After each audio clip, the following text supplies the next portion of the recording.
Beep, beep, beep. Then silence. Rebecca Sullivan was 8 months pregnant when the oxygen suddenly stopped flowing during labor. Her husband Jonathan arrived 15 minutes later, perfectly dressed, claiming he rushed from an emergency board meeting. But something felt wrong. Very wrong. Her doula, Sarah, a former Navy hospital corpsman, made a chilling discovery. The oxygen valve hadn't malfunctioned. Someone had deliberately turned it off. Someone who knew exactly how medical equipment worked. Someone who wanted Rebecca and her unborn baby dead, but who would try to murder a pregnant woman in a hospital. And why the answer would shatter everything Rebecca thought she knew about her marriage, her safety, and the man she trusted most in the world. This is the true story of how a CEO's greed, his mistress's ambition, and $1 million life insurance policy turned a delivery room into a crime scene. It's a story of survival, betrayal, and the unlikely hero whose military training saved 2 lives that should have been lost forever. Stay with me, because what happens next will prove that sometimes the most dangerous person in your life is the one lying next to you at night. Beep, beep, beep. The sharp medical alarm cut through the sterile air of labor in delivery room 12. Then silence. Something's wrong. Sarah Mitchell's voice carried the authority of someone who had saved lives in far worse conditions. The oxygen isn't flowing. Rebecca Sullivan gripped the bed rails as another contraction peaked. 8 months of perfect prenatal care. Vitamins taken religiously. Every appointment kept. Every test passed with flying colors. And now, during the most critical moments of bringing her daughter into the world, the equipment simply stopped working. Sarah's hands moved with practiced efficiency. Former Navy hospital corpsman, current doula. Always prepared for the unexpected. She checked the oxygen flow meter, then the main valve, then the backup connections. Nothing made sense.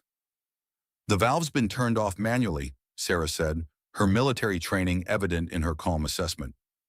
This doesn't just happen. Rebecca's breathing became labored without the supplemental oxygen. Her lips tinged slightly blue. The baby's heart rate monitor showed stress patterns that made Dr. Patricia Hoffman rush into the room. "What's the situation?" Dr. Hoffman demanded.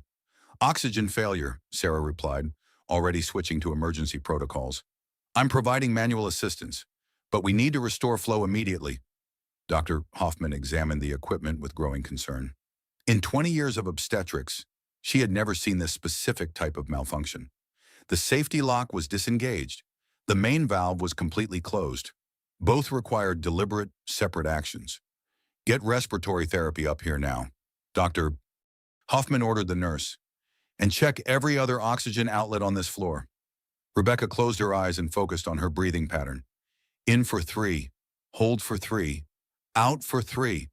The same rhythm she had taught countless pediatric patients when they were scared and needed to calm down. She had never imagined using it to save her own life. Sarah worked to manually restore the oxygen flow while keeping one eye on Rebecca's vitals. Her Navy training had prepared her for medical emergencies in combat zones. This felt uncomfortably similar.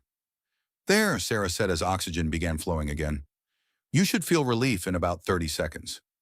Rebecca's color improved almost immediately. The baby's heart rate stabilized, but Sarah's expression remained troubled. "How long was the oxygen off, Doctor?" Hoffman asked. "Maybe 2 minutes total," Sarah replied. "I caught it fast." "Thank God you were here," Rebecca whispered. "If I'd been alone—" Sarah squeezed Rebecca's hand. "You weren't alone.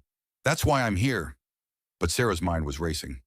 2 separate safety mechanisms had failed simultaneously. In her medical experience, equipment didn't malfunction like this. Someone had deliberately turned off the oxygen. The question was who and why. Jonathan Sullivan arrived 15 minutes later, playing the role of panicked husband perfectly. His dark suit was immaculate despite his claims of rushing from an emergency board meeting. His tie was straight, his hair was perfect. "Is she okay? Is the baby okay?" John asked, but his eyes scanned the room rather than focusing on Rebecca. "Both mother and baby are fine," Dr. Hoffman said. "We had a brief equipment malfunction, but it's resolved." "Equipment malfunction," John repeated. "That's concerning. Should we transfer to a different hospital?" "That won't be necessary," Sarah interjected. "The oxygen is flowing normally now." John's gaze lingered on Sarah for a moment too long. And you are Sarah Mitchell, Rebecca's doula. Ah, yes, the doula. John's tone carried a hint of dismissal. Rebecca insisted on hiring outside help. Rebecca felt that familiar pang of invalidation. John had questioned her decision to hire a doula from the beginning. He said the hospital staff was sufficient. He said she was being overcautious. He said a lot of things that made her feel foolish for wanting extra support. I'm glad I did, Rebecca said firmly. Sarah saved my life today. John moved to Rebecca's bedside and kissed her forehead. The gesture looked loving to observers, but Rebecca felt the coldness behind it. His lips barely touched her skin. I'm just grateful everything worked out, John said. The board meeting was incredibly important, but of course I came as soon as I could. Sarah made a mental note. John had mentioned a board meeting twice now. In crisis situations, people usually focused on the crisis, not on justifying their delay in responding to it. Mr. Sullivan, Sarah said, were you aware that your wife was scheduled for augmented oxygen during labor? Augmented oxygen? John looked confused. I thought that was only for high-risk pregnancies. Dr. Hoffman exchanged a glance with Sarah. They had discussed Rebecca's birth plan extensively. John had been present for multiple appointments where the oxygen protocol was explained. We discussed this at your last 3 visits, Dr. Hoffman said gently. Rebecca's pregnancy is low risk, but we use supplemental oxygen as a precaution during prolonged labor. Of course, John said quickly. I remember now. I've been so focused on work lately. Rebecca organized her hospital bag items during the brief lull between contractions. Phone charger in the side pocket, extra underwear in the main compartment, baby's first outfit carefully folded on top. The nesting instinct felt stronger than ever, despite the crisis. Maybe because of it. Her phone buzzed with a text from her best friend. How's labor going? Thinking of you, Rebecca started to type a response, then stopped. How could she explain that someone had tried to cut off her oxygen? It sounded paranoid, impossible, like something from a movie. But Sarah had seen it too. Sarah knew what she was talking about. Dr. Hoffman, Sarah said quietly, I'd like to document the equipment failure for the hospital's quality assurance review. Absolutely, Dr. Hoffman agreed. I'll make sure maintenance preserves the oxygen valve for inspection. John's jaw tightened almost imperceptibly. Is all that really necessary? Rebecca's fine. The baby's fine. These things happen. Actually, they don't, Sarah said. This type of failure requires investigation. Another contraction hit Rebecca with full force. She gripped John's hand and focused on her breathing. 3 in, 3 hold, 3 out. But even through the pain, she noticed how quickly John pulled his hand away once the contraction passed. I should make some calls, John said. Let people know what's happening. The first person you should call is your mother, Rebecca suggested. She'll want to know about the equipment problem. Mother doesn't need to worry about medical details, John replied. I'll keep it simple. Sarah helped Rebecca adjust her position for the next phase of labor. As she did, she noticed something on the floor near the oxygen controls, a hospital employee badge. She palmed it quickly, planning to examine it later. Rebecca, Sarah said, you're doing beautifully. The baby's heartbeat is strong and steady. Thank you for being here, Rebecca whispered. I know something was wrong with that equipment. I'm not paranoid. You're absolutely not paranoid, Sarah confirmed. Trust your instincts. They're trying to keep you and your baby safe. Dr. Hoffman returned with the respiratory therapist, who conducted a thorough examination of all oxygen equipment in the room. Everything tested normal. Too normal. It's like someone reset everything to proper functioning, the technician said. But the safety logs show the equipment was definitely compromised earlier. John stepped into the hallway to make his calls. Through the partially open door, Rebecca could hear fragments of conversation. Everything's under control now. Yes, the timing was unfortunate. No, nothing suspicious. Sarah studied the employee badge she had found. Madison Pierce, marketing director. But what was a marketing director doing in labor and delivery? And why was her badge on the floor near the oxygen controls? Rebecca's contractions were intensifying. The baby was coming, whether the mysterious equipment failure was resolved or not. But Sarah remained vigilant. Something felt fundamentally wrong about the whole situation. Dr. Hoffman, Sarah said, I recommend we station someone in this room at all times until delivery is complete. That's not standard protocol, Dr. Hoffman replied. Neither is deliberate oxygen valve tampering, Sarah said quietly. Dr. Hoffman looked at Sarah with new understanding. You really think someone did this intentionally? I know they did. The question is whether they'll try again. Rebecca heard the exchange despite her focus on labor progression, fear mixed with determination. Someone had tried to hurt her and her baby, but they had failed, and now she had allies who believed her. The oxygen flowed steadily. The baby's heart rate remained strong, but Sarah kept one hand near the emergency call button and her eyes on the door. If someone came back to finish what they had started, they would have to go through a former Navy corpsman first. 23 minutes after the oxygen was restored, Madison Pierce appeared in the doorway of room 12. She carried a small bouquet of white roses and wore the concerned expression of someone offering support. Rebecca, I heard about the medical emergency, Madison said, stepping into the room uninvited. I wanted to make sure you were okay. Sarah immediately positioned herself between Madison and the oxygen controls. Her military instincts were screaming warnings. This was the woman whose badge she had found on the floor. Madison, Rebecca said, surprised. What are you doing here?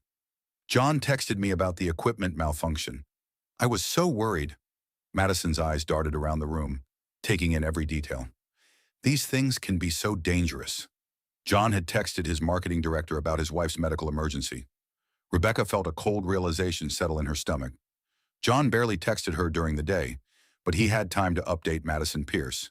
That's very thoughtful, Rebecca said carefully, but I'm fine now. Madison moved closer to the bed, her movements deliberate and practiced.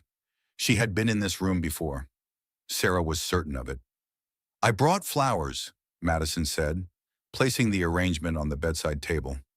White roses for new beginnings. Sarah examined the bouquet while pretending to adjust Rebecca's pillows. Hidden among the stems was a small electronic device, a listening device, or worse, a camera. Madison, how did you know which room Rebecca was in? Sarah asked directly. Madison's smile faltered for just a moment. John told me, of course. But visiting hours are restricted, Dr. Hoffman said, returning to check on Rebecca's progress. Family only during active labor. Oh, I hope I'm not breaking any rules, Madison said with practiced innocence. I just felt so terrible about the equipment failure. These old hospitals can have such unreliable systems. Sarah caught the implication immediately. Madison was suggesting the equipment failure was due to hospital negligence, not sabotage. She was already building a cover story. Actually, Sarah said, pulling out Madison's employee badge. You dropped this earlier. The color drained from Madison's face. That's not mine. Madison Pierce, marketing director, Sarah read aloud. Seems pretty specific. I must have lost it days ago, Madison said quickly. I didn't even realize it was missing. Dr. Hoffman stepped forward. Ms. Pierce, I need to ask you to leave. We're in the middle of active labor, and only immediate family is allowed. Of course, Madison said, backing toward the door. Rebecca, I hope everything goes smoothly from here. As Madison left, Sarah noticed her hands were shaking. Guilt, fear, or both. Dr. Hoffman, Sarah said quietly, we need to call hospital security. That woman was in this room earlier, and she just placed a surveillance device in those flowers. Dr. Hoffman's expression hardened. Are you certain? Sarah carefully extracted the small camera from the bouquet. Navy training included counter-surveillance. This is sophisticated equipment. Rebecca watched the exchange with growing horror. Madison works for John's company. Why would she be spying on me? The pieces were falling into place, but the picture they formed was too terrible to fully comprehend. John's behavior, Madison's presence, the oxygen failure, the surveillance device. Rebecca, Sarah said gently, I need to ask you something important. Has John been acting differently lately? Rebecca thought about the question while another contraction built. He's been working late every night for months, taking calls at strange hours. He said it was a big project. Has he mentioned Madison specifically? All the time.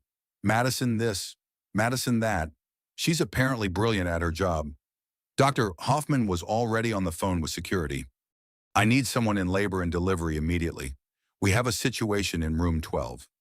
Sarah sat beside Rebecca's bed. I know this is overwhelming, especially during labor, but I need you to trust me. I think someone is trying to hurt you. But why? Rebecca asked. I don't have enemies. I'm just a pediatric nurse having a baby. Sometimes the people closest to us are the most dangerous, Sarah said carefully. Rebecca's phone buzzed with another text. John again. How much longer do you think this will take? I have another meeting at 4. Another meeting.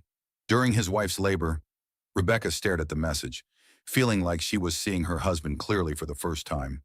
He's having an affair, Rebecca said suddenly. John's having an affair with Madison.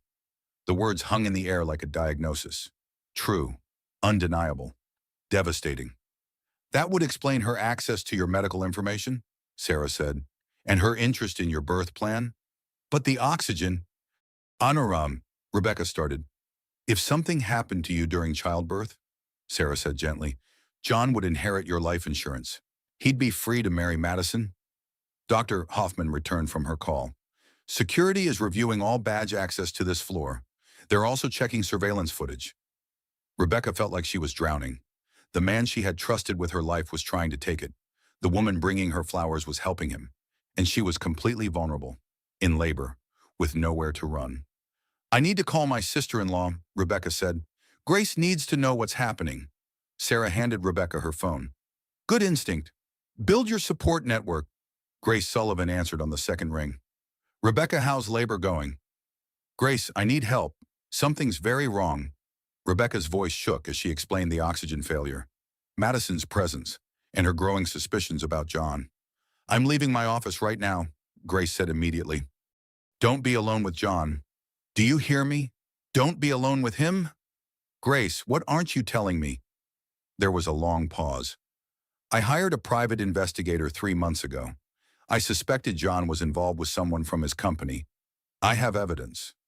Rebecca's world tilted. Grace had known. The signs had been obvious enough that John's own sister had investigated him. Why didn't you tell me? I wanted to be sure before I destroyed your marriage. I never imagined it would escalate to this. Dr. Hoffman checked Rebecca's cervix. You're at 7 centimeters. The baby's coming soon. Rebecca felt trapped between two realities. In one, she was bringing her daughter into the world surrounded by love and support. In the other, she was fighting for her life against her husband and his lover. Grace is coming, Rebecca told Sarah. She has evidence about the affair. Good. We'll need all the help we can get. John returned from his extended phone call, looking frustrated. How much longer is this going to take? I have important business to handle. Your wife is in labor, Dr. Hoffman said sharply. That is your important business. Of course, John said quickly. I just meant I need to reschedule some meetings. Sarah watched John's body language carefully. No excitement about meeting his daughter. No concern for Rebecca's comfort. Just impatience and distraction. John, Rebecca said. Madison stopped by earlier. John's expression didn't change, but Sarah noticed his hands clenched slightly. That was nice of her. She's very thoughtful. She brought flowers with a camera hidden inside, Sarah said bluntly. Now John reacted. That's ridiculous. Why would Madison have a camera? You tell me, Sarah replied. The oxygen alarm suddenly sounded again. Sarah lunged for the controls, but this time she was ready. She caught the valve being turned off and immediately restored flow. Someone just tried again, Sarah announced. The valve was manually adjusted. Dr. Hoffman was already hitting the emergency call button. That's it. We're moving Rebecca to a secure room.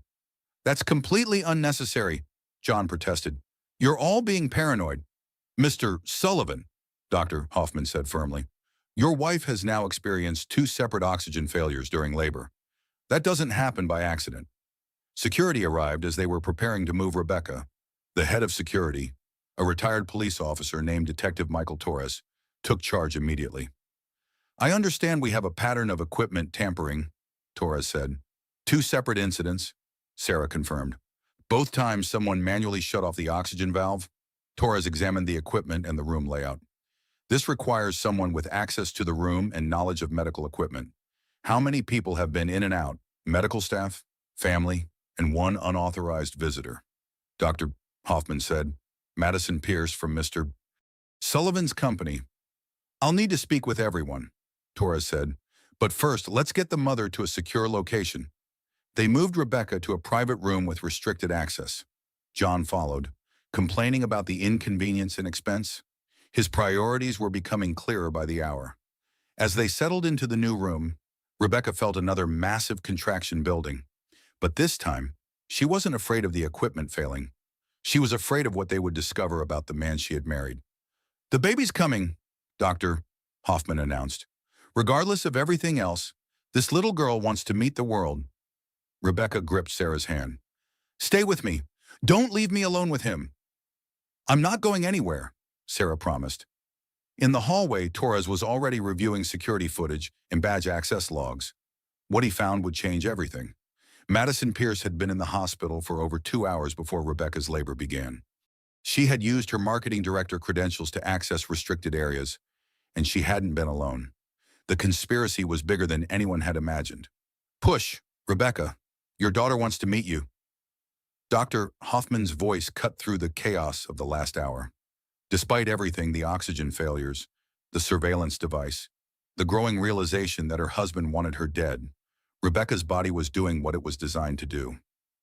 I can see her head, Sarah said, tears in her eyes. She's beautiful. Rebecca pushed with everything she had, fueled by a fierce maternal instinct that had been awakened by the threats against both their lives.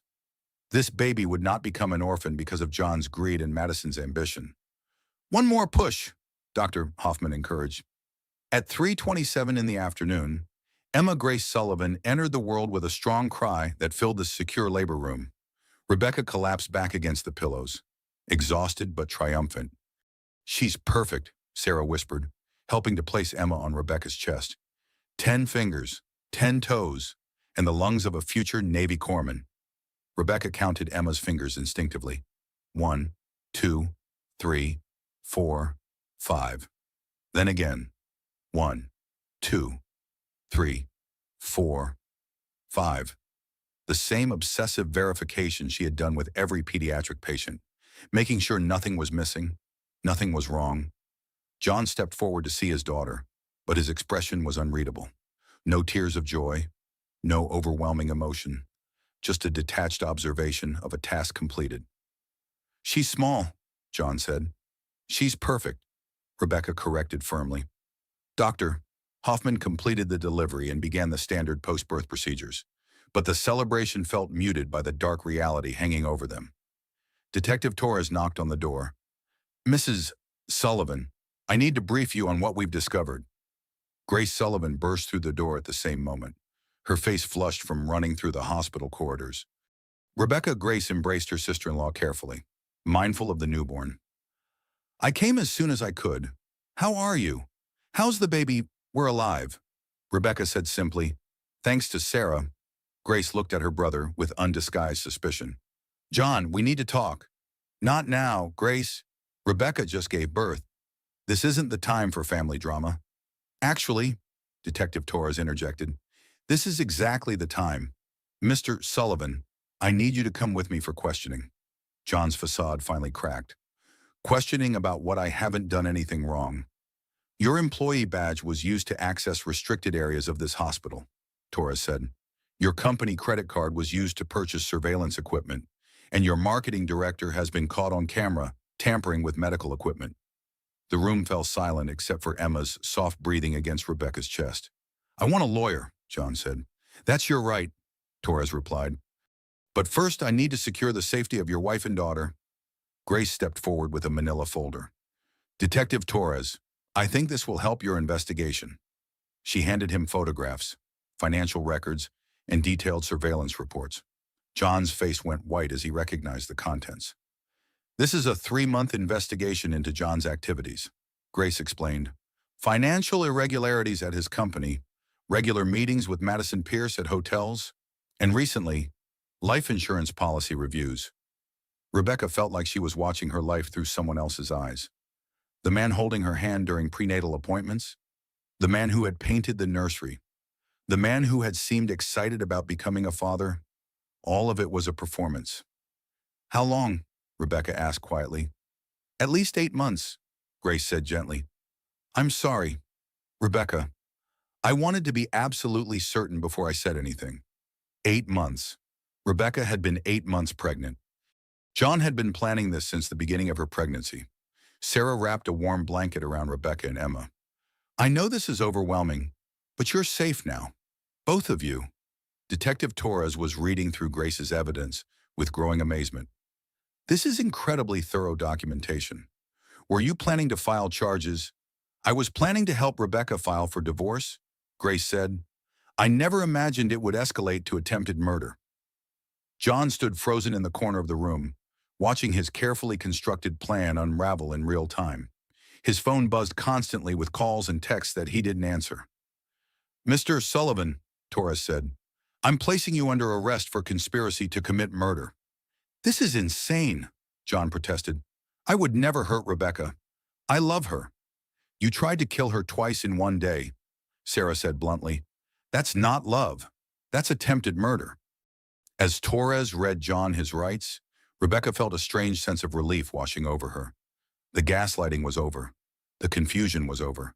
The truth was finally visible to everyone. Emma stirred against her chest, making tiny newborn sounds. Rebecca looked down at her daughter's perfect face and made a silent promise. This little girl would never question her own reality the way Rebecca had been forced to. Rebecca, Grace said, sitting beside the bed. I have preliminary divorce papers prepared. If you're ready, we can start the process immediately. What about Emma? Will John have custody rights? Given what's happened today, I doubt any judge would grant him unsupervised visitation, Grace said, especially with the attempted murder charges. Dr. Hoffman finished her examination of Emma and handed her back to Rebecca. Both mother and baby are perfectly healthy. No lasting effects from the oxygen incidents. Off, Rebecca kissed Emma's forehead, breathing in that perfect newborn smell. Thank you for fighting for us today. Ma'am, Detective Torres said, I'll need a detailed statement from you when you're feeling up to it. But for now, just focus on recovering and bonding with your daughter. As the official entourage left the room, Rebecca was finally alone with Grace and Sarah, the three women who had saved her life in different ways. I keep thinking about signs I missed, Rebecca said. He was so distant during the pregnancy. Always working late, always on his phone. Abusers are skilled at making their victims doubt their own perceptions, Sarah said. It's not your fault that you trusted your husband. Grace squeezed Rebecca's hand. The important thing is that you're both safe now. John can't hurt you anymore. But even as Grace spoke the words, Rebecca wondered if they were true. John was wealthy, connected, and desperate. Men like that didn't give up easily. Emma opened her eyes for the first time, looking directly at Rebecca with the unfocused gaze of a newborn trying to make sense of the world.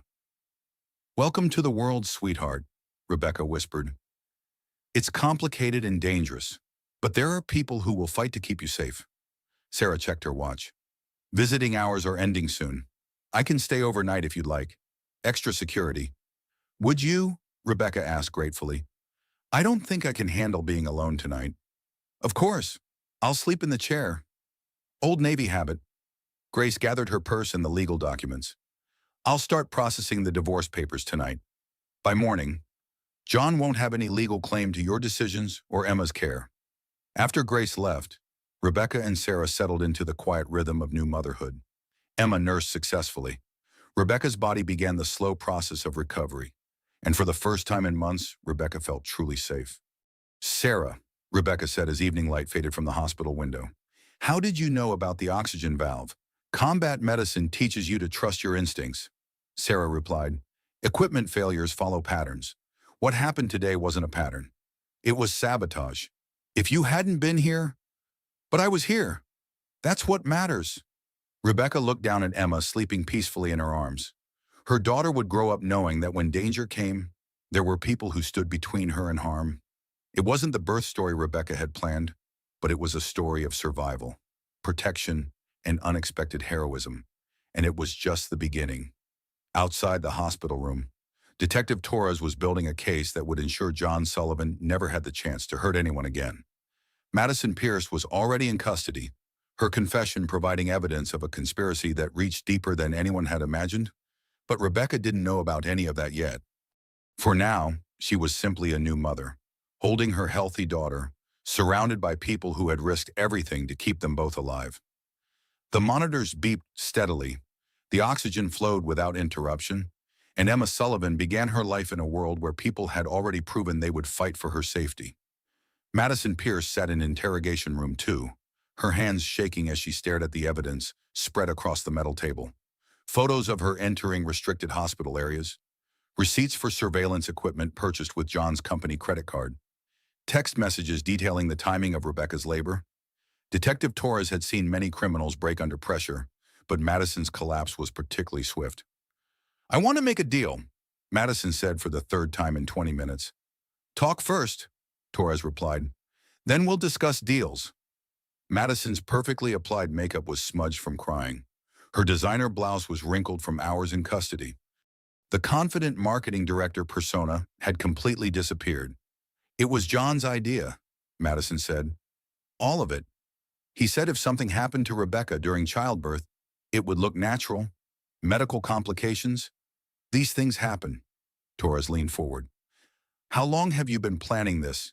"Since February, when Rebecca told him she was pregnant." The timeline made Torres's stomach turn. John Sullivan had been planning his wife's murder for the entire pregnancy. "Walk me through the plan." Madison took a shaky breath. "John said Rebecca's life insurance policy was worth $1 million. If she died during childbirth, he'd inherit everything, and we could be together openly. And your role? I was supposed to cause complications during labor, make it look like equipment failure, hospital negligence." Madison's voice dropped to a whisper. "We researched everything. Oxygen deprivation during labor, how long it would take, what it would look like." Torres felt sick. "You researched how to murder a pregnant woman?" "It wasn't supposed to be murder," Madison protested. "It was supposed to be an accident." "That's still murder, Ms. Pierce." The door opened and Grace Sullivan entered with Rebecca's statement. Torres had called her as soon as Madison started talking. "Ms. Pierce," Grace said, her voice ice cold. "My sister-in-law nearly died today. Her baby nearly died. Because you wanted to steal her husband and her life?" Madison couldn't meet Grace's eyes. "I know how it looks." "I know how it is," Grace corrected. "You're a would-be murderer." Torres spread out additional evidence. "We found the magnetic device you used to disable the oxygen valve. Your fingerprints are all over it. John gave me that. He said it would just cause a temporary malfunction. It nearly killed 2 people. Grace leaned across the table. "Where is John now?" "I don't know," Madison said quickly. "He stopped answering my calls after the second attempt failed." Torres and Grace exchanged glances. John Sullivan was running.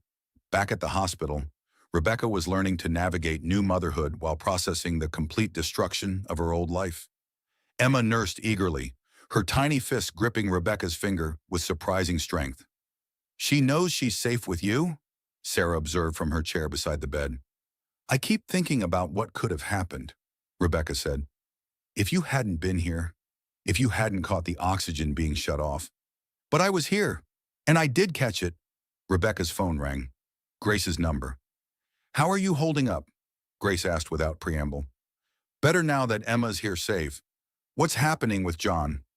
Grace's pause was ominous. "He's missing. He never came to the police station for questioning. His car is gone and his credit cards haven't been used." Fear crept back into Rebecca's chest. "He's running. It looks that way." "But Rebecca," Madison confessed to everything. "She gave us details about the whole plan. John can't hide from this." Sarah was already moving to the window, checking the parking lot with trained eyes. "How long has he been missing?" "About 4 hours," Grace said over the phone speaker. "He's desperate now," Sarah said grimly. "Desperate people do unpredictable things." Dr. Hoffman knocked and entered the room. "I'm sorry to interrupt, but hospital security wants to move you to a different floor. Just as a precaution." Rebecca felt Emma's weight against her chest. Her daughter was 12 hours old and already living under protection from her own father. "How is this my life?" Rebecca asked no one in particular. "This is your survival," Sarah corrected. You're not a victim anymore. You're a woman who fought back and won. They moved to the fourth floor, to a room that required special access codes. 2 security guards were posted in the hallway. Rebecca felt like a prisoner, but she knew she was actually being protected. Grace arrived an hour later with more news and a bag of Rebecca's clothes from home. I went to the house, Grace said. John's study was completely cleaned out, computer gone, files gone, safe emptied. What was in the safe? According to the house manager, important documents, birth certificates, passports, bank account information. Rebecca felt a chill. He's planning to disappear completely. It looks that way, but Rebecca, the FBI is involved now. Interstate flight to avoid prosecution. They'll find him. Emma stirred and opened her eyes, looking around the room with curious newborn attention. Rebecca marveled at how alert she seemed, how aware of her surroundings. She has your eyes, Grace said softly. Thank God she doesn't have his, Rebecca replied. Sarah's phone buzzed with a text message. Her expression changed as she read it. What is it? Rebecca asked. Hospital security. John's been spotted in the parking garage. The room fell silent except for the soft sounds of Emma breathing against Rebecca's chest. Call Detective Torres, Grace said immediately. But before Sarah could dial, the lights in the room went out. Emergency lighting kicked in, casting everything in an eerie red glow. Emma started crying, sensing the tension in the room. Lock the door, Sarah ordered Grace while pulling out her phone's flashlight, but the door wouldn't lock.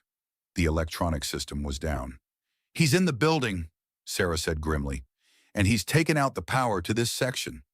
Rebecca felt terror unlike anything she'd experienced during labor. At least then, the threat had been hidden. Now it was closing in, and she had nowhere to run. What do we do? Rebecca whispered. Sarah's military training took over completely. We fight.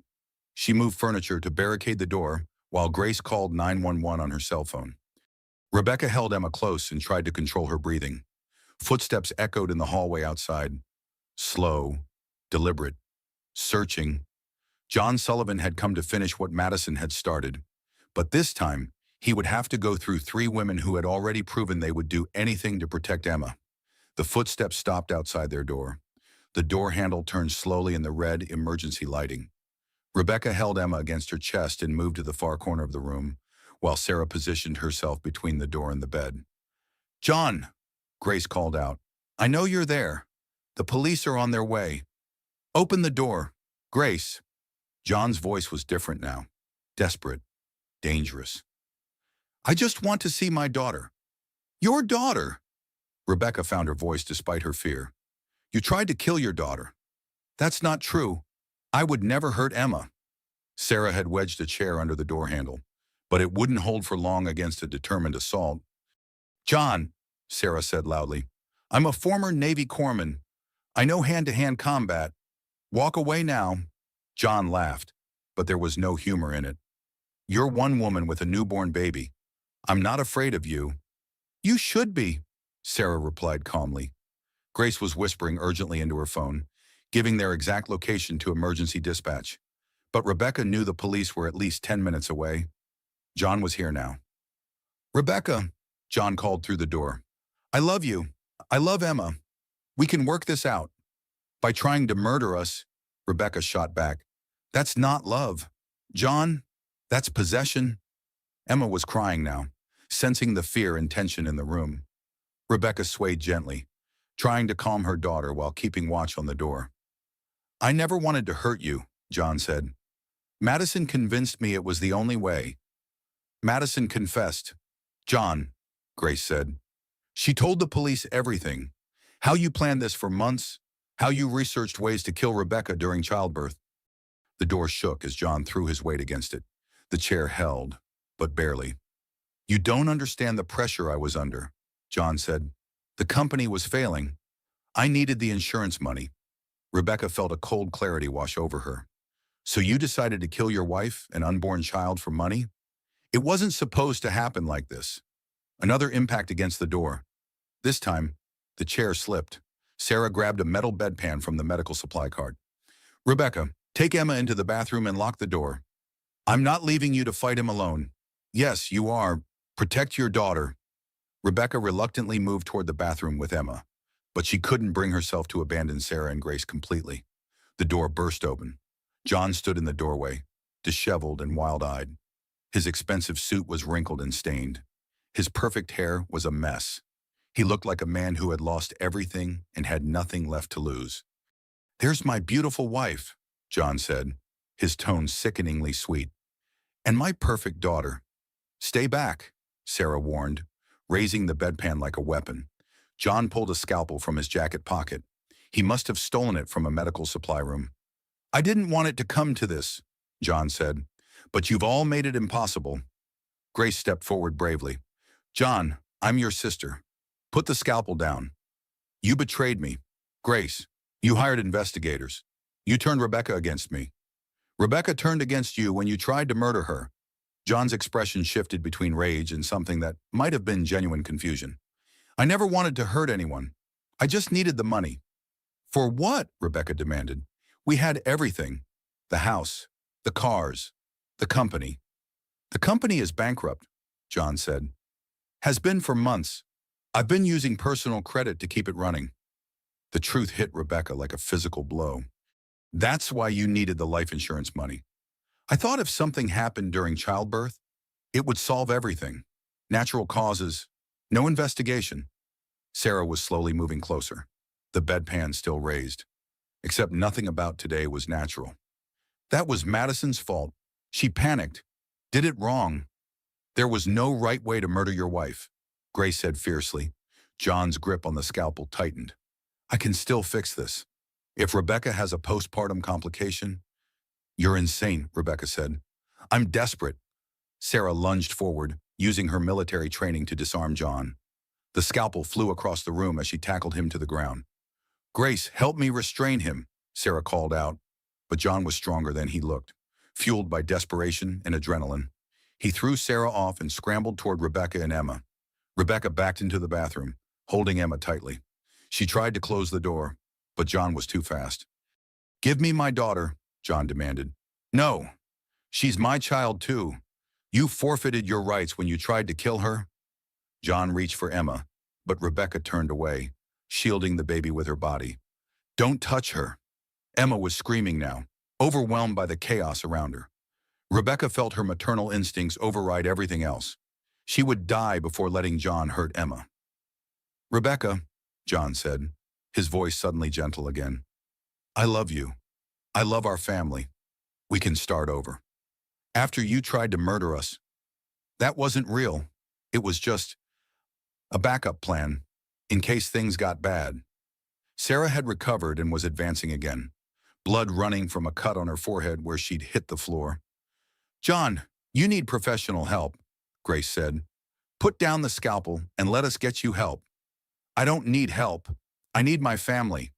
Police sirens were finally audible in the distance. Getting closer, John heard them too, and his expression changed to pure desperation.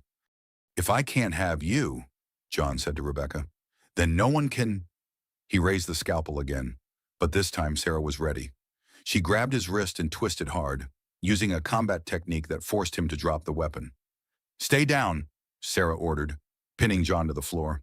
Grace kicked the scalpel away while calling out to the approaching police officers. "In here, 4th floor, room 408.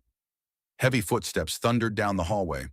Detective Torres and a team of officers burst into the room, weapons drawn. "Police, nobody move." Sarah raised her hands slowly. "I'm restraining the suspect.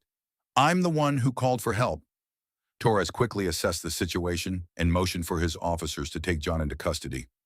"John Sullivan, you're under arrest for attempted murder, breaking and entering, assault with a deadly weapon, and violation of a restraining order." As they handcuffed John, he looked directly at Rebecca. "This isn't over." "Yes, it is," Rebecca said with surprising strength. "You have no power over us anymore?" Emma had finally stopped crying and was looking around with wide, curious eyes. She seemed to sense that the danger had passed. "Are you injured?" Torres asked Rebecca. "No. Sarah protected us." Torres turned to Sarah with admiration. "Ma'am, that was impressive work." "Just doing my job," Sarah replied. "Protecting mother and baby."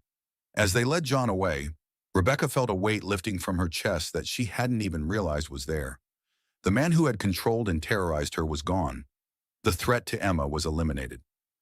"Is it really over?" Rebecca asked Grace. "It's over," Grace confirmed. "John will go to prison for a very long time." Rebecca looked down at Emma, who was now sleeping peacefully despite everything that had just happened.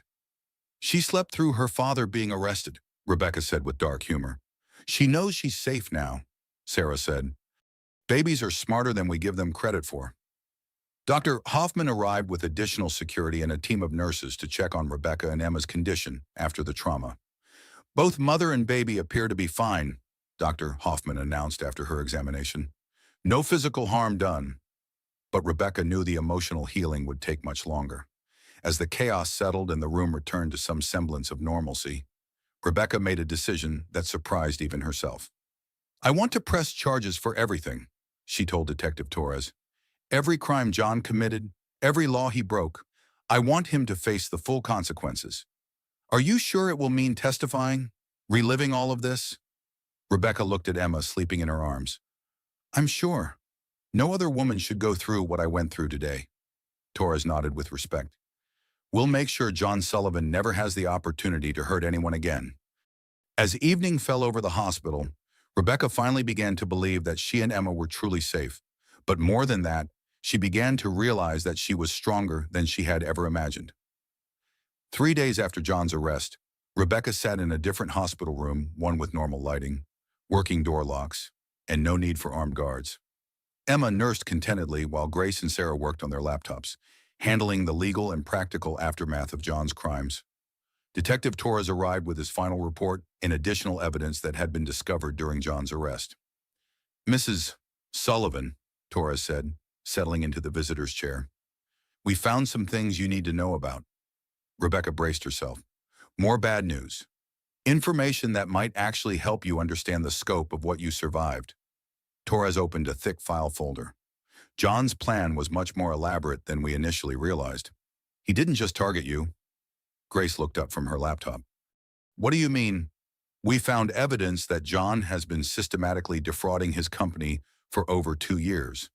Madison wasn't just his mistress, she was his business partner in embezzlement." Rebecca felt Emma's tiny hand grip her finger tighter, as if sensing her mother's tension. "How much money?" Grace asked. "Nearly $3 million. Diverted to offshore accounts in Madison's name." The number was staggering. Rebecca tried to process the idea that John had been stealing millions while she worried about grocery budgets and college savings for Emma.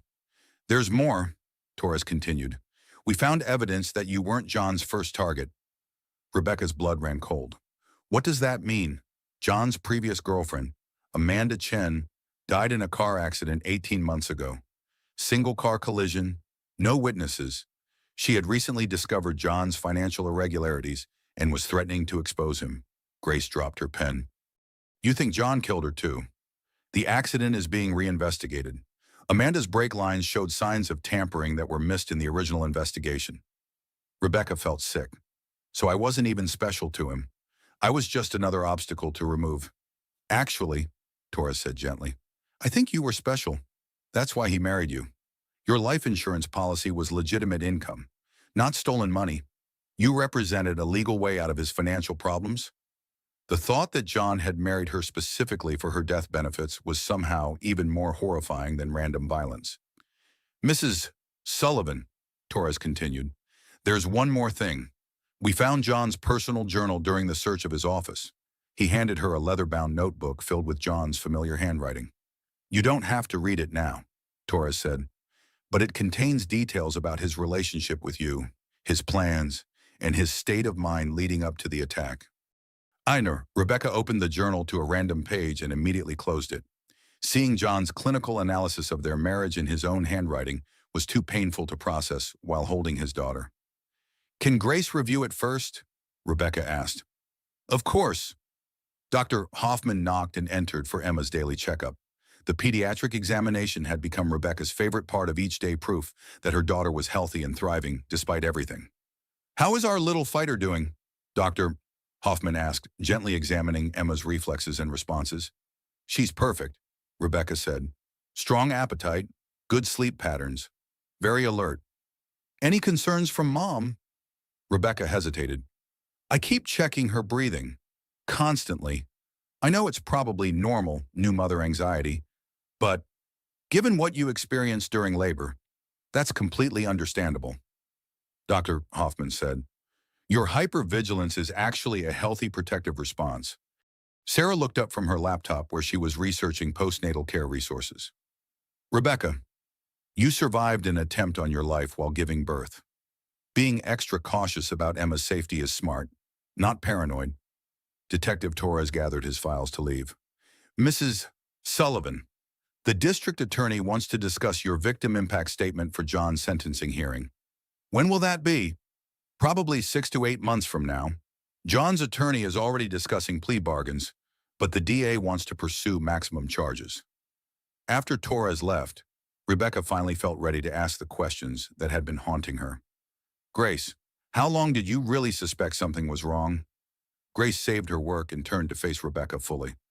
Honestly, about a year. John started asking strange questions about your work schedule, your life insurance, your medical history, things that seemed innocent individually but felt odd as a pattern. Why didn't you say anything sooner? Because I hoped I was wrong. I hoped my brother wasn't capable of what I suspected. Rebecca understood. It was easier to doubt yourself than to believe someone you loved was evil. Sarah, Rebecca said, when you first saw the oxygen valve, did you immediately know it was sabotage? I knew it wasn't mechanical failure, Sarah replied, but I hoped it was gross negligence rather than deliberate malice. When I found Madison's badge, I couldn't deny the truth anymore. Emma finished nursing and looked up at Rebecca with those unfocused newborn eyes that seemed to see everything and nothing. What kind of world am I bringing you into? Sweetheart, Rebecca whispered. A world where people like Sarah and Grace and Dr. Hoffman fight to protect innocence, Grace said firmly. A world where justice exists. Rebecca's phone buzzed with a text from an unknown number. I'm sorry about John. You deserve better. Elizabeth, John's mother. Rebecca had forgotten about Elizabeth in all the chaos. Should I respond? Rebecca asked Grace. That's entirely up to you. Mom has been horrified by John's actions. She wants to maintain a relationship with Emma, but she understands if you need distance. Rebecca thought about it while Emma dozed against her chest. Elizabeth had always been kind to her. She didn't deserve to lose her granddaughter because of her son's crimes. I think I want to see her, Rebecca said. When I'm ready. Whenever you're ready, Grace agreed. Dr. Hoffman finished her examination and made notes in Emma's chart. Both mother and baby are cleared for discharge tomorrow, if you feel ready. The thought of leaving the hospital was both exciting and terrifying. Here, Rebecca felt protected. At home, she would have to rebuild a life without John's presence and without his threats. Grace, what's the status of the house? It's legally yours. John's arrest froze his assets, but the house was in both your names. You can stay there, sell it, whatever you choose. Rebecca tried to imagine returning to the home she had shared with John. His office where he had planned her murder. The nursery he had helped paint while knowing he intended to make Emma an orphan. I think I want to sell it, Rebecca said. Start fresh somewhere else. That's probably wise, Sarah agreed. Clean slate, new memories. Emma woke up and looked around the room with growing alertness. Rebecca marveled at how quickly babies adapted to their environment. Emma would never remember this hospital room, the fear, the chaos of her first days. She would grow up knowing only safety and love. I want to do something with my experience, Rebecca said suddenly. Help other women recognize the warning signs I missed. What do you mean? Grace asked. Domestic violence education, prenatal safety awareness. Something to prevent other women from going through what I went through, Sarah smiled. That's a beautiful way to transform trauma into purpose. Rebecca looked down at Emma, who was making tiny newborn sounds. I want her to grow up knowing that her mother fought back, that we didn't just survive, we made sure it wouldn't happen to other families. Grace reached over and squeezed Rebecca's hand. John thought he was destroying you. Instead, he revealed how strong you really are. As afternoon sunlight streamed through the hospital window, Rebecca felt something she hadn't experienced in months: hope for the future. Emma would grow up safe, John would face justice, and Rebecca would rebuild her life on her own terms. The nightmare was ending, but the real story was just beginning. The house felt like a museum of lies. Rebecca stood in the doorway of what had been her and John's bedroom, holding 3-week-old Emma in her arms. Every object told a different story now. The wedding photo on the dresser, John's performance of devotion, the romantic vacation souvenirs purchased while he was already planning her death, the pregnancy books on his nightstand research for the perfect time to strike. "You don't have to do this today," Grace said gently. She had offered to pack Rebecca's belongings, but Rebecca needed to reclaim her own possessions, to choose what belonged in her new life. "I need to see it all," Rebecca replied. "I need to understand how blind I was." Sarah was in the kitchen, documenting the house's condition for the insurance company and the ongoing criminal investigation. Her military precision was evident in every carefully labeled box and photographed room. Emma stirred against Rebecca's chest, making the soft sounds that had become the soundtrack of Rebecca's new existence. The baby seemed unbothered by the emotional weight of the house. To Emma, this was just another environment to observe with her increasingly alert eyes. Rebecca moved to John's study, the room she had been discouraged from entering during their marriage. "I need space to work," John had always said. "Important documents that shouldn't be disturbed." Now she understood why. The study was almost empty. Police had seized computers, files, and anything else related to John's crimes. But traces remained: a prescription bottle for anxiety medication dated 6 months ago, a business card for a divorce attorney, a yellow legal pad with notes about life insurance claim procedures. "Rebecca," Grace called from the hallway, "you need to see this." Grace was holding a small recording device she had found taped under the kitchen table. "He was recording our conversations," Grace said grimly, "probably gathering evidence for some kind of defense strategy." Rebecca felt violated all over again. "How long has that been there?" "Based on the model, probably months." Sarah appeared from the basement. "I found more surveillance equipment, hidden cameras in the living room and master bedroom. This wasn't just about the murder plot he was documenting your entire life." The scale of John's deception kept expanding. Rebecca had thought she was living in a marriage. Instead, she had been living in an elaborate investigation of her own life. "Why would he record everything?" Rebecca asked. "Control," Sarah said simply. "Abusers often document their victims' behavior to use against them later. Gaslighting becomes easier when you can edit reality." Emma opened her eyes and looked directly at Rebecca, as if sensing her distress. Rebecca found comfort in that steady gaze. Emma was real. Emma's love was genuine. Everything else could be questioned, but not that. "I want to burn it all," Rebecca said suddenly. "The evidence," Grace asked. "No, everything else. All the furniture he chose, all the decorations he picked, all the objects he touched while planning to kill me." Grace and Sarah exchanged glances. "That's a perfectly healthy response," Sarah said. "You're reclaiming your space." They spent the afternoon sorting Rebecca's belongings into 3 categories: keep, donate, and destroy. Emma slept peacefully in her carrier, occasionally waking to observe the activity around her. Rebecca found photo albums from her and John's relationship. Looking at the pictures now was like watching a movie where she knew the ending. John's smiles looked calculated. His affection seemed performed. Even their wedding photos felt sinister. "I was so happy," Rebecca said, looking at a picture from their honeymoon. "I thought we were building something beautiful together." "You were building something beautiful," Grace said. "He was the one who poisoned it." Rebecca's phone rang. Detective Torres. "Mrs. Sullivan, I have an update on John's case." "What kind of update?" "His attorney contacted us about a plea bargain. John wants to plead guilty to attempted murder in exchange for a reduced sentence." "Sorana?" Rebecca felt her knees go weak. She sat down heavily in the chair beside Emma's carrier. "How reduced? 15 years instead of life without parole? And if I don't agree to the plea, then we go to trial. John could potentially receive a much longer sentence, but trials are unpredictable." Rebecca looked down at Emma, who was watching her with those alert newborn eyes. 15 years meant Emma would be in high school when John was released, still young enough for him to try to manipulate her. "I need time to think about it," Rebecca said. "Of course, but Mrs. Sullivan, there's something else. John wants to see Emma." Rebecca's blood went cold. Absolutely not. He's claiming parental rights. His attorney says denying visitation could complicate the plea negotiations. He tried to kill her. He tried to kill both of us. I know. The DA is fighting the request, but John's legal team is being aggressive about it. After Torres hung up, Rebecca sat in stunned silence. Even from jail, John was trying to control her life. What did Torres say? Grace asked. Rebecca explained the plea bargain and the visitation request. Grace's expression grew darker with each detail. Over my dead body, Grace said. I'll fight any visitation request with everything I have. Can he really claim parental rights after trying to murder his child? Legally, it's complicated, Grace admitted.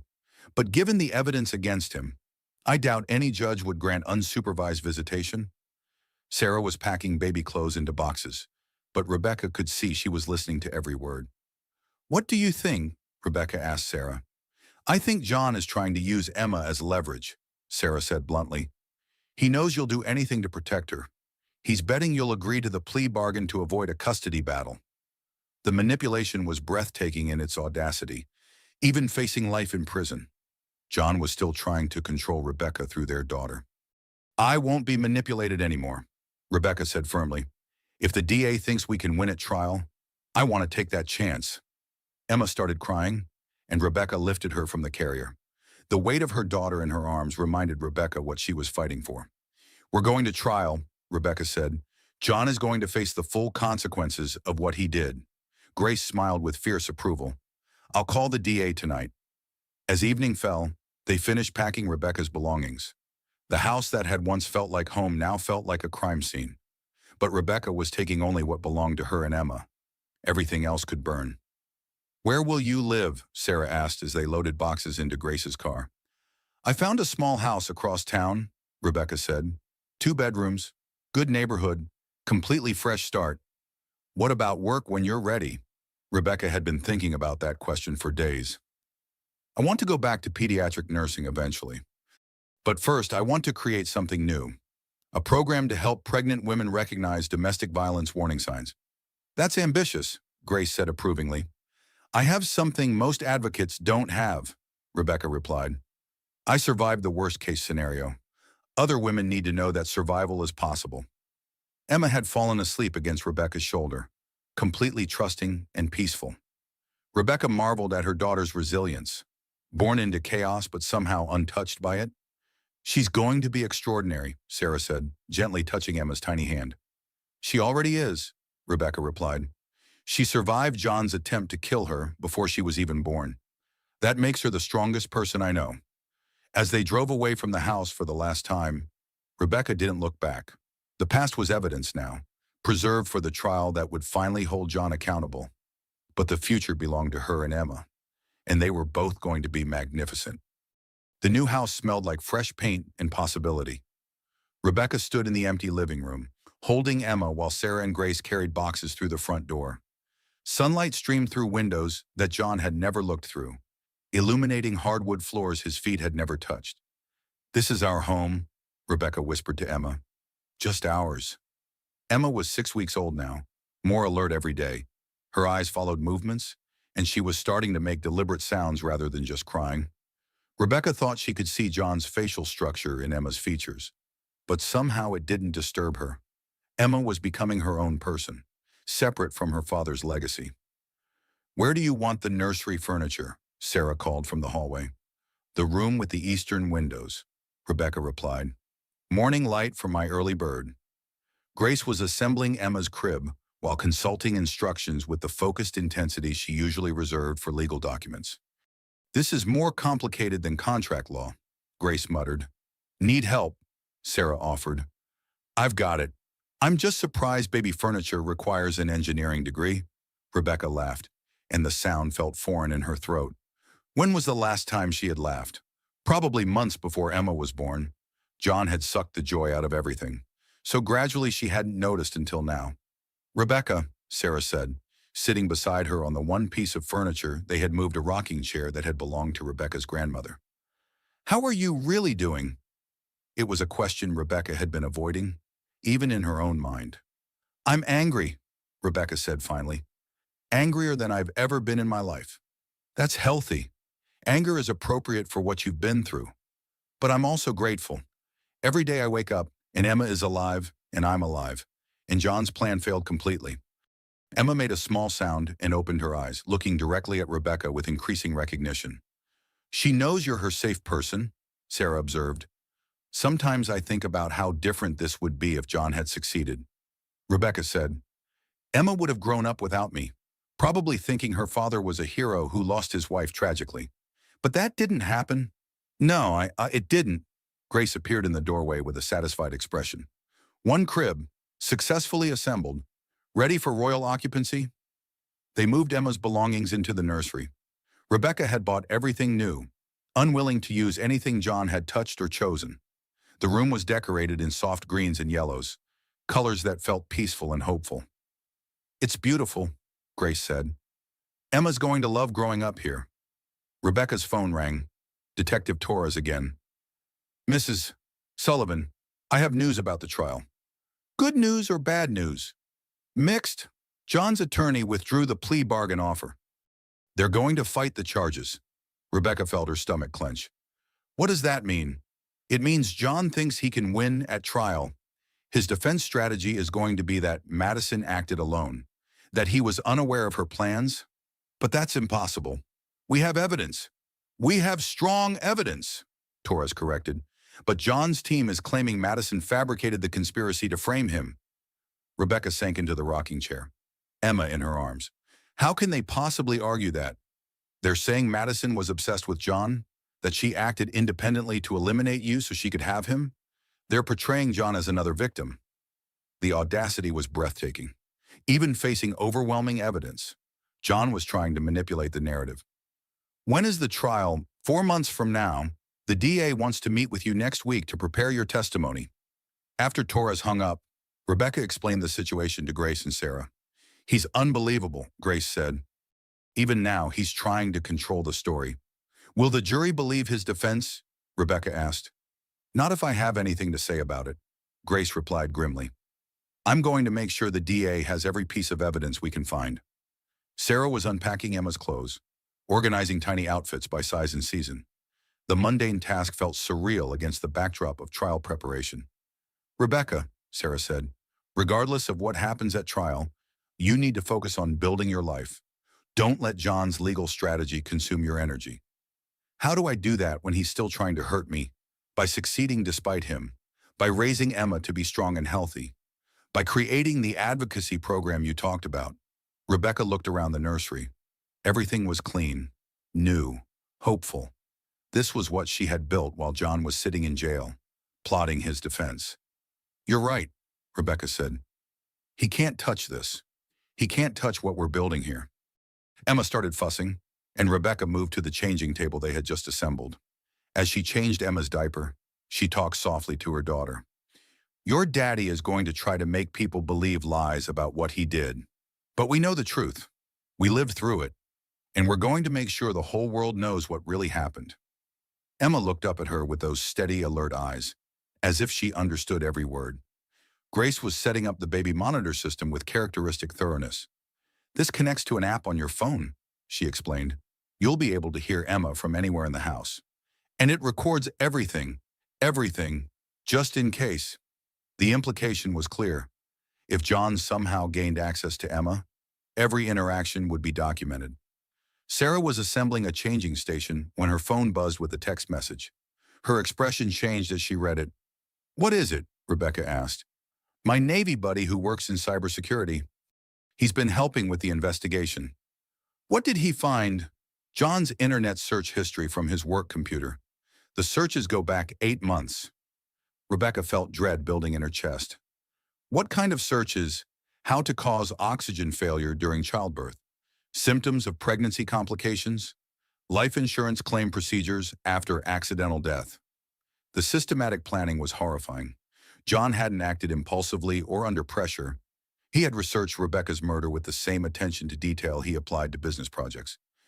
There's more, Sarah continued. He also searched for information about pregnancy-related domestic violence. He was researching how to abuse you without leaving evidence. Rebecca felt Emma's weight in her arms and drew strength from it. John had tried to destroy them both, but they were here, together, building a life he couldn't touch. "We're going to testify about all of this at trial," Rebecca said firmly. "Are you sure you're ready for that?" Grace asked.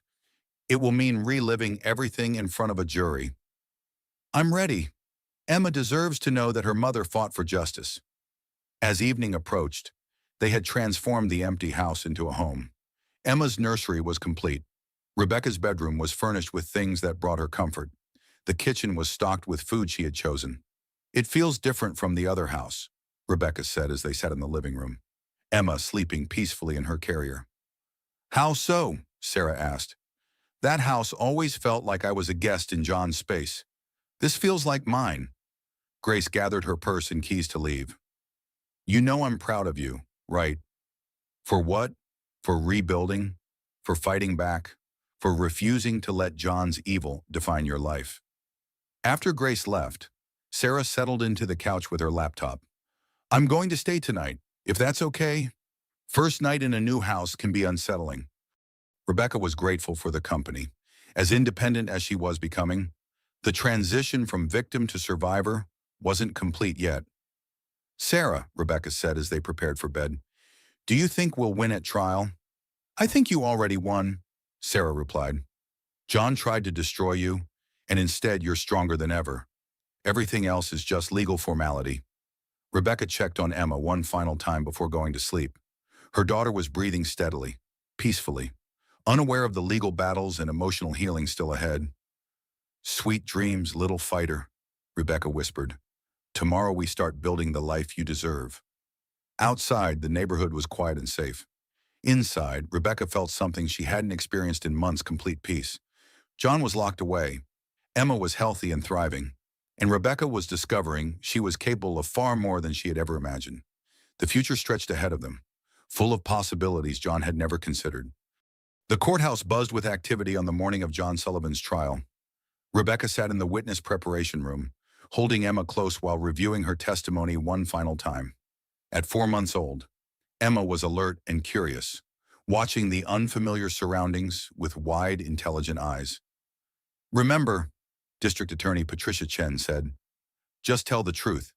John's defense team will try to confuse you, but stick to what you experienced." Grace sat beside Rebecca, radiating protective energy. "If you feel overwhelmed at any point, ask for a break. You control the pace of your testimony." Sarah paced near the window, her military bearing evident as she prepared for her own testimony. The evidence speaks for itself. John's internet searches, Madison's confession, the physical evidence from the hospital, it's overwhelming. "Has anyone heard from Madison recently?" Rebecca asked. "She's testifying for the prosecution," DHN replied. "Her attorney negotiated a reduced sentence in exchange for her cooperation." Rebecca felt mixed emotions about seeing Madison again. Anger at her participation in the murder plot, but also a strange recognition that Madison had been manipulated by John too. Emma fussed slightly, and Rebecca adjusted her position. "I know, sweetheart. This is scary for Mama too." A bailiff knocked on the door. "Mrs. Sullivan, they're ready for you." Rebecca handed Emma to Grace and took a deep breath. This was the moment she had been preparing for, the chance to tell the world exactly what John Sullivan had done. The courtroom was packed.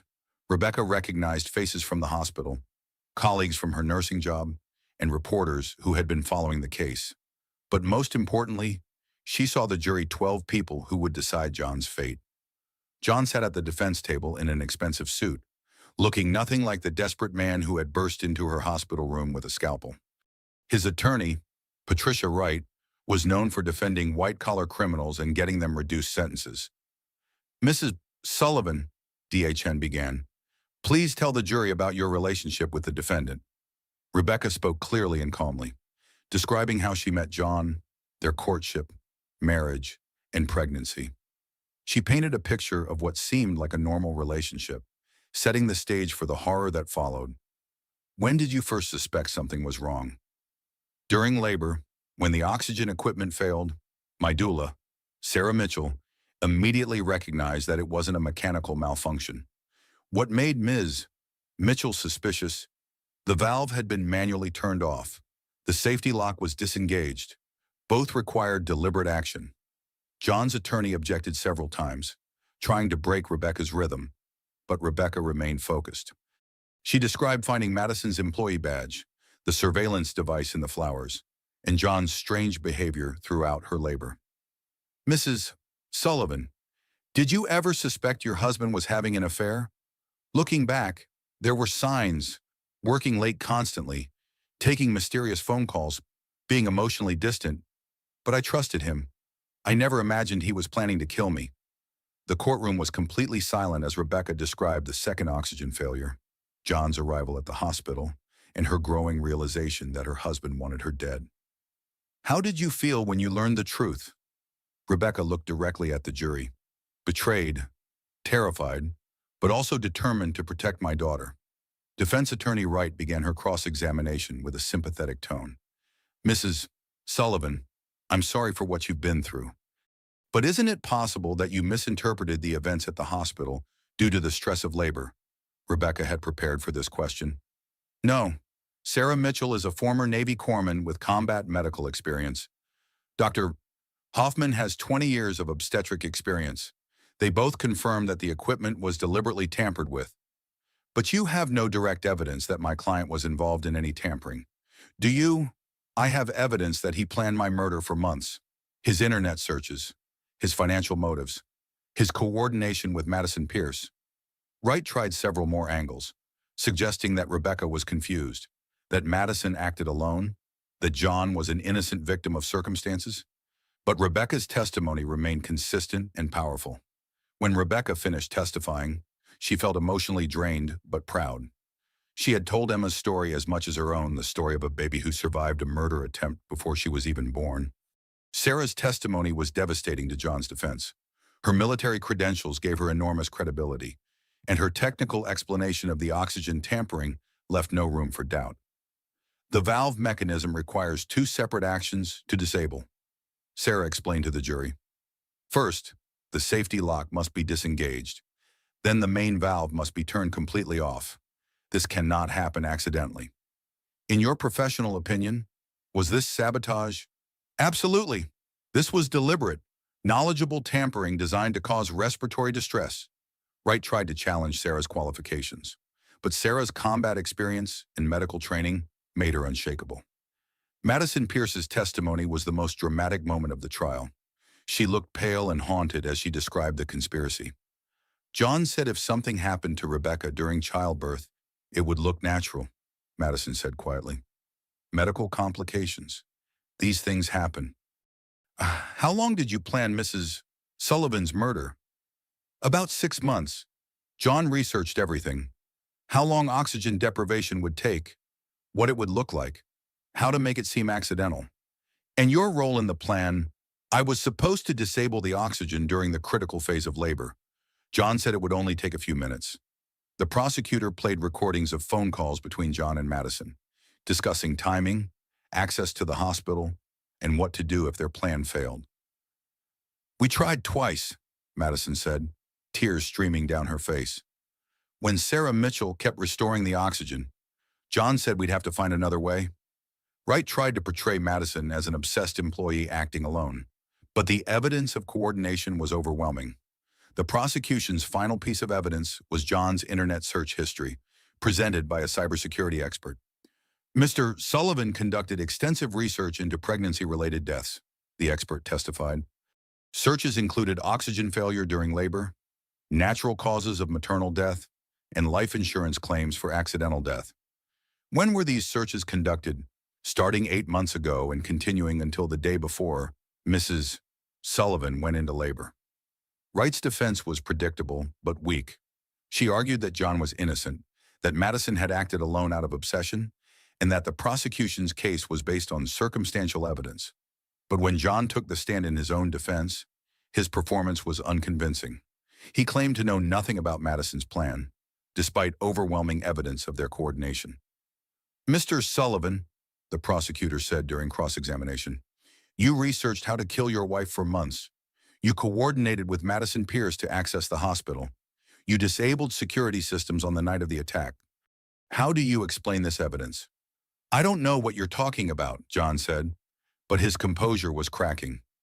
You tried to murder your pregnant wife and unborn child for insurance money. Isn't that true? That's completely false. But the jury could see through his lies. John's arrogance and lack of genuine emotion worked against him. Grace testified about John's financial crimes in the private investigation she had conducted. Detective Torres presented the physical evidence. Dr. Hoffman described the medical impossibility of accidental oxygen failure. After 3 days of testimony, the case went to the jury. Rebecca waited in the courthouse cafe with Emma, who was now old enough to smile and make happy sounds. Strangers approached to offer support, and Rebecca realized her case had become a symbol for other women facing domestic violence. "Whatever happens," Grace said, "you've already won. You survived. Emma survived. You exposed John's crimes. I just want justice," Rebecca replied. "I want other women to know that fighting back is possible." The jury deliberated for 6 hours. When they returned, the four women stood with the verdict. On the charge of attempted murder in the first degree, we find the defendant guilty. Rebecca closed her eyes and held Emma closer. Justice. On the charge of conspiracy to commit murder, we find the defendant guilty. More guilty verdicts followed. Attempted murder of an unborn child, assault with a deadly weapon, embezzlement, corporate fraud. John's face remained impassive, but Rebecca could see the fear in his eyes. His plan had failed completely. Judge Patricia Morrison scheduled sentencing for the following month, but she denied bail immediately. "Mr. Sullivan, you pose a continuing threat to your wife and daughter. You will remain in custody until sentencing." As they led John away in handcuffs, he looked directly at Rebecca for the first time during the trial. "This isn't over," he mouthed silently. But Rebecca wasn't afraid anymore. She stood up, holding Emma, and mouthed back, "Yes, it is." Outside the courthouse, reporters gathered for statements. Rebecca had prepared remarks, but when the moment came, she spoke from her heart. "My daughter was born into a world where her father tried to kill her before she even took her first breath. But she was also born into a world where people like Sarah Mitchell and Dr. Hoffman and Detective Torres fight to protect innocence." Emma gurgled happily in Rebecca's arms. Unaware of the cameras and microphones, John Sullivan thought he could destroy us for money. Instead, he created 2 survivors who will spend our lives making sure other families are protected. "What's next for you and Emma?" a reporter asked. Rebecca looked down at her daughter, who was reaching for the sunlight streaming through the courthouse windows. "We're going to build something beautiful," Rebecca said. "We're going to live the life he tried to steal from us." As they walked away from the courthouse, Rebecca felt lighter than she had in months. Emma was healthy and thriving. John was convicted and facing decades in prison, and their future stretched ahead, full of possibilities. "You did it," Sarah said, walking beside them. "You got justice." "We all did it," Rebecca corrected. "You, Grace, Dr. Hoffman, Detective Torres, everyone who refused to let John's lies become the truth." Emma made a happy sound and smiled at her mother, as if she understood that they were celebrating. The nightmare was finally over. The real life was just beginning. 1 year later, Rebecca stood at the podium of the National Domestic Violence Prevention Conference, holding a microphone in one hand and Emma's tiny fingers in the other. At 16 months old, Emma was walking, babbling constantly, and showing the fearless curiosity that characterized her personality. "My name is Rebecca Sullivan," she began, looking out at an audience of advocates, medical professionals, and survivors. 16 months ago, my husband tried to murder me and my unborn daughter during labor." The auditorium was completely silent.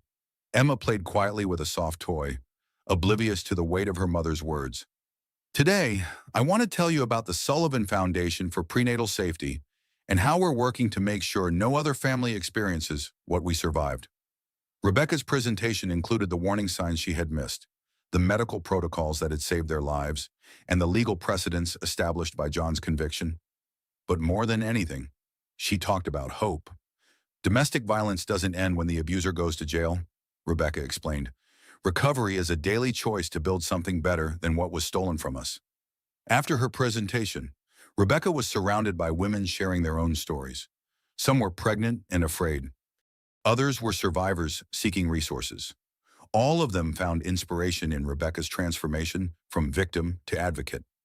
Sarah approached with Dr. Hoffman, both of them beaming with pride. "That was incredible," Dr. Hoffman said. "You've become quite the public speaker." "I had good teachers," Rebecca replied, shifting Emma to her other hip. "You both taught me that surviving isn't enough. You have to thrive." The Sullivan Foundation had grown beyond Rebecca's wildest expectations. What started as a simple idea had become a comprehensive program training medical professionals to recognize domestic violence during pregnancy. Hospitals across the country were implementing the safety protocols Sarah had developed. Emma pointed at Sarah and said, "Mama," one of her favorite words. "That's right, sweetheart," Rebecca said. "Aunt Sarah is one of your mamas too."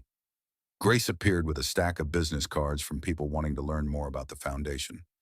As Rebecca's legal counsel and business partner, Grace had helped navigate the complex world of nonprofit organizations. "We have 3 more hospitals requesting training next month," Grace reported, "and the medical journal wants to publish your article about pregnancy-related domestic violence." Rebecca's life had taken directions she never could have imagined during those terrifying hours in the labor room, but every achievement felt like a victory over John's attempt to destroy her. "Any word on John's appeal?" Rebecca asked. Grace shook her head. "His attorney filed the paperwork, but legal experts think it's hopeless. The evidence was too overwhelming." John had been sentenced to life in prison without the possibility of parole. Madison received 25 years. Both were serving their sentences in maximum security facilities, with no contact allowed with Rebecca or Emma. "Good," Rebecca said simply. "Emma deserves to grow up without that shadow." As if summoned by her name, Emma looked up at her mother and smiled the radiant smile that had become Rebecca's daily motivation. "Mama," Emma said clearly, reaching for Rebecca's face. "Yes, baby girl. Mama's right here." The conference continued around them, but Rebecca took a moment to absorb the scene. A year ago, she had been fighting for her life in a hospital room. Today, she was training others to save lives. A young woman approached hesitantly, clearly pregnant and nervous. "Mrs. Sullivan, I'm Maria. I heard your presentation, and I think my husband might be planning something similar." Rebecca's attention focused completely on Maria. This was why she did the work for women like this, who recognized the warning signs before it was too late. "Let's find somewhere quiet to talk," Rebecca said gently. They moved to a private conference room, where Rebecca listened to Maria's story with the expertise of someone who had lived through the worst-case scenario. "He's been asking strange questions about my life insurance," Maria said, "and he seems to know too much about pregnancy complications. Things I never told him." Rebecca felt the familiar chill of recognition. "Have you told anyone else about your concerns? I wasn't sure if I was being paranoid." "You're not being paranoid. Trust your instincts." Rebecca handed Maria a card for the Foundation's emergency hotline. "We have resources that can help keep you safe." Sarah joined them and immediately began safety planning with Maria. Watching Sarah work reminded Rebecca of that crucial day when military training and maternal instinct had combined to save 2 lives. After Maria left with a comprehensive safety plan and multiple support contacts, Rebecca felt the deep satisfaction that came with potentially preventing a tragedy. "Another family protected," Sarah said with quiet pride. "It never gets old," Rebecca agreed. Emma had fallen asleep in her stroller, exhausted by the day's activities. Rebecca looked down at her daughter and marveled at the person Emma was becoming. Confident, curious, completely trusting that the world was safe because her mother made it so. "She looks like you," Grace observed. "Thank God," Rebecca replied. "I was worried she'd inherit John's features. She inherited your strength instead." As the conference wound down, Rebecca reflected on the journey that had brought them here. John's conviction had been final 6 months ago. The foundation was thriving. Emma was healthy and happy. But more than any external achievement, Rebecca had rebuilt herself into someone stronger than she'd ever imagined possible. Her phone buzzed with a text from Elizabeth Sullivan, John's mother. They had rebuilt their relationship carefully, with clear boundaries about John's crimes. "Saw your speech online. So proud of you and Emma. Love, Grandma Elizabeth." Rebecca smiled. Elizabeth had never tried to excuse John's actions, and she had become a generous supporter of the foundation. Emma would grow up knowing her grandmother's love, separate from her father's legacy. Ready to head home, Grace asked. Home was the house Rebecca had bought after selling the one she'd shared with John. It was filled with laughter, safety, and the sound of Emma's endless chatter. John had never been there. His influence couldn't touch it. As they packed up their materials, a journalist approached for a final interview. Mrs. Sullivan, what would you want other domestic violence survivors to know? Rebecca considered the question while Emma slept peacefully in her arms. I'd want them to know that the person who tried to destroy you doesn't get to define what you become, Rebecca said. Emma and I could have been statistics of murder-suicide that people forgot about in a few weeks. Instead, we became advocates who've helped save other families. Sahari, what's next for the Sullivan Foundation? We're launching a program to train doulas in domestic violence recognition. Sarah's developing protocols that could prevent what happened to us from happening to other women. As they left the conference center, Emma woke up and looked around with alert, curious eyes. She pointed at birds flying overhead and babbled excitedly about the new sights. Look, Emma, Rebecca said, following her daughter's gaze. They're flying free. Emma clapped her hands in delight, and Rebecca felt the metaphor settle into truth. They were flying free, too free from John's control, free from fear, free to build whatever life they chose. The drive home took them past the hospital where Emma was born. Rebecca no longer felt trauma when she saw the building. Instead, she felt gratitude for the people who had saved them and pride in how far they'd traveled since that terrifying day. Mama, Emma said, pointing at the hospital. She was learning to identify places and people in her world. That's where you were born, sweetheart, Rebecca said. That's where our real life began. At home, Rebecca put Emma down for her nap and settled into her home office to review the Foundation's latest reports. 3 more hospitals had implemented their safety protocols. 2 women had used the emergency hotline to escape dangerous situations. A medical school was adding their curriculum to required coursework. Each number represented a life potentially saved, a family potentially protected. John had tried to end 2 lives for money. Instead, he had inspired a movement that would save countless others. Rebecca's phone rang. Detective Torres, calling with his monthly update. Rebecca, I have news about the Amanda Chen investigation. Amanda was John's previous girlfriend, whose death was being reinvestigated based on evidence from his trial. They found evidence that John tampered with her car, Torres said. The DA is filing posthumous murder charges. Will that affect his sentence? No, he's already serving life without parole. But Amanda's family will finally have justice. After Torres hung up, Rebecca felt a complex mix of emotions. Relief that Amanda's death hadn't been forgotten. Anger that John had killed before and would have killed again. Gratitude that his pattern of violence had finally been stopped. Emma woke from her nap in the happy mood that characterized most of her days. She had no memory of the danger she'd survived, no knowledge of the father who had tried to kill her.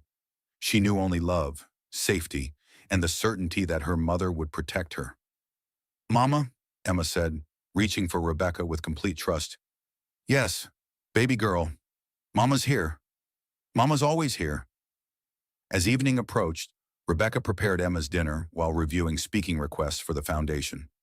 Universities, medical conferences, law enforcement training programs, everyone wanted to hear how they had survived and what others could learn from their experience. Emma ate with the messy enthusiasm of a toddler, babbling constantly about her day. She was learning new words every week, and Rebecca documented each milestone with the devotion of a mother who almost lost the chance. Say strong, Rebecca encouraged during bath time. Strong? Emma replied proudly. That's right. You're strong. Mama's strong. We're both strong. Emma clapped her hands, delighted with her accomplishment.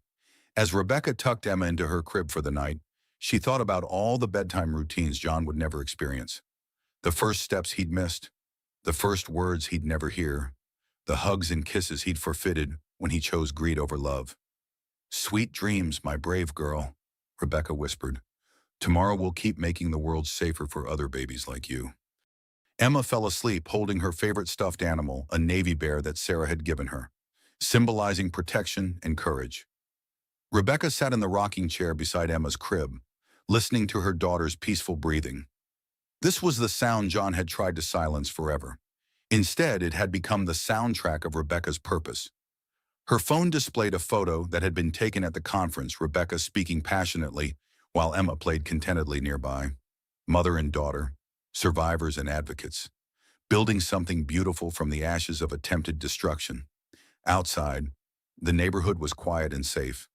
Inside, two lives that should have ended were thriving beyond anyone's imagination. John Sullivan had believed he could write their story's ending. Instead, Rebecca and Emma were writing new chapters every day, chapters filled with hope, purpose, and the unshakable knowledge that love was stronger than evil. The oxygen flowed freely. The future stretched ahead unlimited, and somewhere in the darkness, other women would find courage in their story of survival. The nightmare was over. The legacy was just beginning. Rebecca and Emma's story didn't end in that hospital room. It began there. Today, the Sullivan Foundation has helped save dozens of families by training medical professionals to recognize the warning signs Rebecca missed. If this story moved you, if it opened your eyes to dangers you never considered, please hit that like button to help other women find this story. Share it with someone who might need to hear it. Leave a comment telling us what shocked you most, and don't forget to subscribe with notifications on, because these true survival stories could save lives. Sometimes the most powerful weapon against evil is simply knowing it exists.